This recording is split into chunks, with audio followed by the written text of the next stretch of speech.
Salut, bienvenue dans une nouvelle vidéo sur ma chaîne, j'espère que tu vas bien. Aujourd'hui on se retrouve pour parler du MacBook Pro M1 d'Apple qui vient de sortir et je l'ai déjà, oui, mais d'ailleurs qu'est-ce que je fais à l'intérieur? C'est pas normal ça. Bon allez, on se retrouve à l'extérieur, allez vite, vite, vite.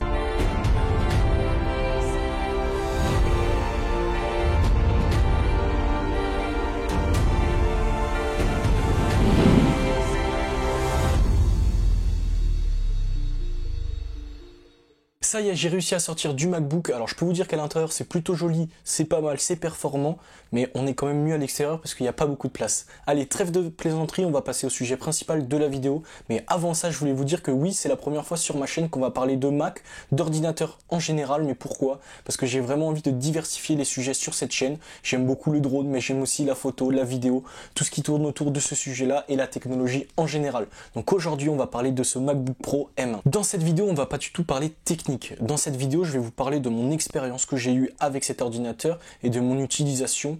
Est-ce qu'il est compatible avec toutes les applications? Comment il est compatible? S'il bug pas? En fait, je vais vraiment vous décrire ce qu'il est capable de faire et non vous décrire comment il est capable de faire ça. Et je pense que c'est vraiment le plus intéressant. Et puis, je sais bien que ce qui intéresse le plus les personnes sur ce MacBook Pro M1 2020 d'Apple, c'est vraiment ce qu'il est capable de faire, ses performances et sa compatibilité. On en reviendra un peu après, mais c'est vraiment le plus important au jour d'aujourd'hui. Entre guillemets, on s'en fiche de ce qu'il a à l'intérieur. Pour vous éviter une vidéo super longue avec beaucoup d'informations d'un coup, en fait cette vidéo elle va être en deux parties. La première, cette semaine, je vais sortir cette vidéo là, ça sera vraiment sur la compatibilité de ce MacBook Pro M1 d'Apple. Et ensuite, on se penchera sur les performances exactes, ce qu'il est capable de faire sur les logiciels de montage, de toutes ces applications là. Mais aujourd'hui, je vais vous dire s'il est compatible, moi, qu'est-ce que j'ai fait avec ce Mac, qu'est-ce qu'on peut faire et qu'est-ce qu'on peut pas faire. Donc si tu veux connaître la compatibilité avec les logiciels et les applications, tu as juste à regarder cette vidéo jusqu'à la fin. Et puis si tu veux connaître les performances, bah oui, faut juste que tu t'abonnes et que tu actives les notifications, comme ça tu seras au courant de toutes mes sorties d'autres vidéos, parce que c'est les deux premières vidéos à ce sujet-là, mais il y en a beaucoup d'autres qui vont sortir, donc n'hésite pas à t'abonner. Pourquoi on parle de compatibilité cette année avec ces MacBooks? Bah oui, parce que avant, quand un nouveau MacBook sortait, on ne parlait pas de compatibilité. Mais là, aujourd'hui, c'est hyper important parce que Apple a décidé de créer son propre processeur, la puce M1. Contrairement à avant, où Apple prenait les processeurs d'Intel. Donc ça veut dire que c'était les processeurs Intel qui étaient dans les MacBooks. Cette année, les processeurs ont changé et c'est la puce M1 qui est à l'intérieur des MacBooks. Et ça change quoi? Mais ça change beaucoup de choses. Parce que toutes les applications et les logiciels qui étaient fabriqués par tous les fabricants, que ça soit la suite Adobe, LibreOffice ou encore DaVinci Resolve, et bien ces applications elles étaient fabriquées pour les processeurs Intel. Et là, Apple crée ces nouveaux processeurs, donc ils n'ont pas le même format. Très vulgarisé, ça veut dire ça. Donc ça veut dire que toutes les applications et logiciels ne seraient pas compatibles avec ces nouveaux MacBooks, que ça soit le MacBook Pro et le MacBook Air. Mais Apple n'est pas bête, ils n'ont pas créé un produit plus puissant et plus performant pour ne pas pouvoir s'en servir. Bah oui, parce que si on ne peut pas installer de logiciel dessus, ça sert à rien d'avoir un ordinateur comme ça, mais Apple s'est adapté, ils ont créé Rosetta 2. Rosetta 2, c'est très simple à comprendre, c'est un logiciel de traduction. Ce logiciel va être capable de traduire des applications et des logiciels créés pour Intel en des logiciels au format Apple Silicon. Apple Silicon, c'est quoi? C'est le format pour le processeur M1 d'Apple. Donc à partir de ce moment-là, toutes les applications créées pour Intel sont compatibles pour ces nouveaux MacBooks. Mais attention, c'est pas si simple que ça parce qu'au jour d'aujourd'hui, il existe trois types d'applications sur ces nouveaux MacBooks. Le premier type d'application et logiciel, ça va être ces applications et logiciels développés exprès pour la puce M1. Donc ça veut dire qu'ils vont être formatés à 100% pour cette puce, donc ils vont être compatibles à 100%. Il y a déjà pas mal d'applications et logiciels dans ce cas de figure comme Safari, Google Chrome ou encore Calendrier. Donc là, c'est vraiment des applications et logiciels qui ont été créés pour la puce M1, donc on n'aura aucun bug. Le deuxième cas de figure, ça va être les applications créées pour Intel mais traduites par Rosetta 2. Alors ça engendre quoi? Ça engendre que normalement ces logiciels sont 100% compatibles, mais attention, Rosetta 2 n'est pas capable de tout traduire. Donc ça veut dire que dans certains logiciels, on va pouvoir l'utiliser, mais il y a quelques fonctionnalités compatibilités qui peuvent manquer. Alors dans ce cas de figure, on a par exemple la suite Adobe avec Photoshop, Lightroom, on a encore DaVinci Resolve et on a la plupart des logiciels qui sont capables d'être traduits par Rosetta 2. Attention, il y a aussi quelque chose qui est un peu gênant. Quand on ouvre l'application pour la première fois après avoir allumé notre ordinateur, et bien cette application va mettre beaucoup plus de temps qu'une application compatible M1. Cette application traduite par Rosetta 2, elle va prendre un peu de temps à s'ouvrir, environ 15 à 20 secondes, mais après c'est pour la première fois, c'est pas hyper dérangeant, mais on en reparlera dans la suite de la vidéo. Troisième cas de figure, c'est des applications et logiciels qui ne sont pas capables d'être traduits par Rosetta 2, ça veut dire qu'ils ne sont pas compatibles sur les nouveaux MacBook Pro M1 d'Apple. Donc ça, c'est plutôt compliqué, on a par exemple Google Drive ou Avid qui ne sont pas du tout compatibles sur ces nouveaux MacBook Pro. Je vous ai menti juste avant parce que je vous ai dit qu'il y avait 3 types d'applications alors qu'il n'y en a que 4. Passe-partout. Oui, il y a 4 types d'applications, il y a les 3 que je viens de vous dire, et maintenant on peut mettre les applications de l'App Store, iOS de notre iPhone sur le MacBook Pro. Ça veut dire qu'on peut avoir Twitter, Instagram ou encore tous les jeux qui existent sur l'App Store iOS d'Apple. C'est plutôt intéressant, mais moi j'ai essayé.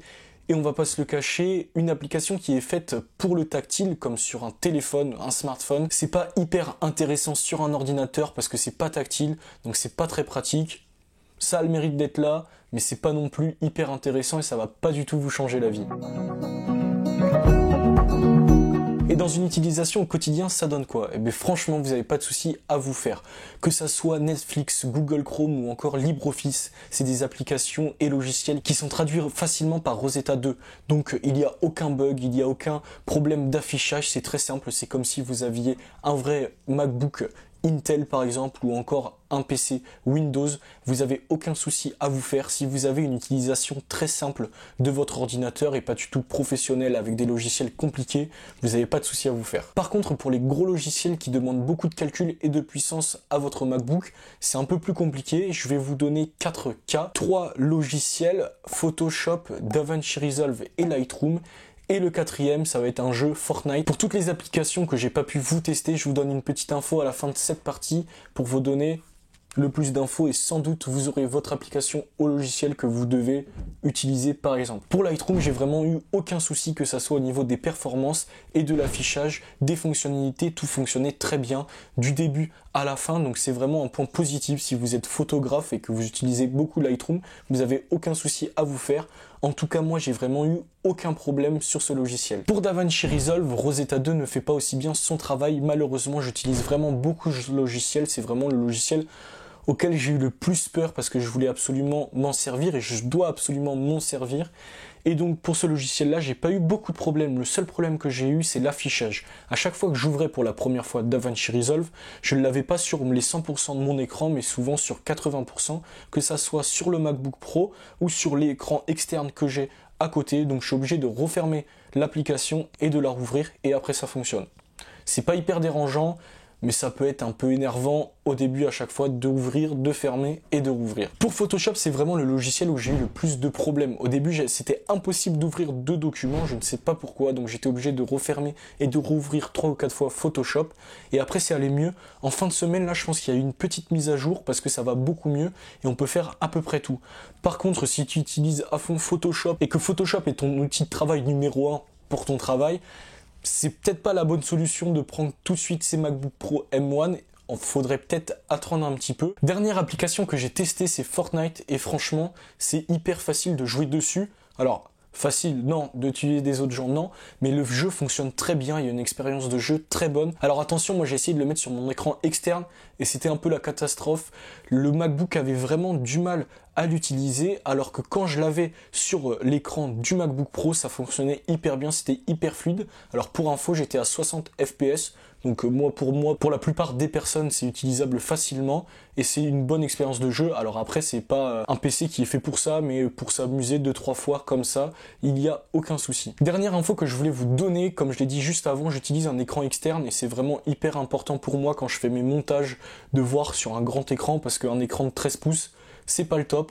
Et j'ai été très content parce que aucun souci de cohérence entre les deux écrans. Alors des fois, il y a vraiment des mini bugs, mais c'est pas dérangeant du tout et la plupart du temps, l'expérience entre les deux ordinateurs, entre les deux écrans, pardon, est très propre et très bien faite. Donc félicitations à Apple pour ça parce que j'avais très peur au niveau de cette compatibilité-là. En fait, la grande question de cette vidéo, c'est est-ce que tu peux travailler normalement sur ce MacBook Pro M1 ? En fait, il y a deux cas de figure, comme souvent, sinon c'est nul si je vous en donne qu'un. Mais le premier, si tu as une utilisation normale, que tu es étudiant, ou alors que tu n'as pas forcément besoin de logiciels très compliqués, que tu utilises LibreOffice, Netflix, ou encore que tu fasses des recherches sur Internet, tu n'as aucun souci à te faire. Cet ordinateur-là est parfait. Je dirais même plutôt que le MacBook Air est parfait. On fera une autre vidéo sur ça. Je donne pas plus d'infos, mais en tout cas, si tu as cette utilisation-là normale, entre guillemets, tu peux y aller, la compatibilité est parfaite. Si par contre ton ordinateur est ton outil de travail et que tu as besoin de logiciels plutôt compliqués, je pense qu'il faut attendre un petit peu avec ces ordinateurs-là, même si tout ce qui est montage, photo et vidéo, je pense qu'il n'y a pas trop de soucis à se faire. Moi, sur DaVinci Resolve, par exemple, j'ai pas eu beaucoup de soucis. Sur Photoshop, ça a été aussi. Sur Lightroom, aucun souci. Donc si tu as besoin de ce type de logiciel, tu n'as pas trop de soucis à te faire. D'ailleurs, j'ai oublié de vous dire dans la partie juste avant que j'avais une info importante pour savoir toutes les applications et logiciels qui sont compatibles avec Apple M1. Et bien, je vais vous mettre un lien d'un doc de Mac Génération où il donne vraiment énormément d'applications et logiciels compatibles, non compatibles, qui expliquent super bien. Donc je vous mets ce petit lien dans la description. N'hésite pas à aller voir ça si tu as besoin de plus d'infos. Alors est-ce qu'au bout d'une semaine, je repasserai un ordinateur qui n'a pas la puce M1 d'Apple ? C'est un grand non. Pourquoi ? Alors même s'il a quelques soucis de compatibilité, comme je vous l'ai dit, c'est pas tout beau, tout rose. Il faut quand même le savoir. Mais ça va tellement vite que, franchement, on est obligé d'aimer travailler sur un ordinateur comme ça. Donc n'hésite pas à t'abonner et à activer la cloche parce que la semaine prochaine je fais un gros test de performance sur Photoshop, Lightroom et surtout sur DaVinci Resolve qu'on peut un peu comparer à Premiere Pro. C'est un peu le même type de logiciel, donc je pense qu'on a un peu le même rapport grâce à Rosetta 2. Mais en tout cas, n'hésite pas à t'abonner. Moi je te dis à la semaine prochaine. J'espère vraiment que tu as passé un bon moment avec moi. Ciao.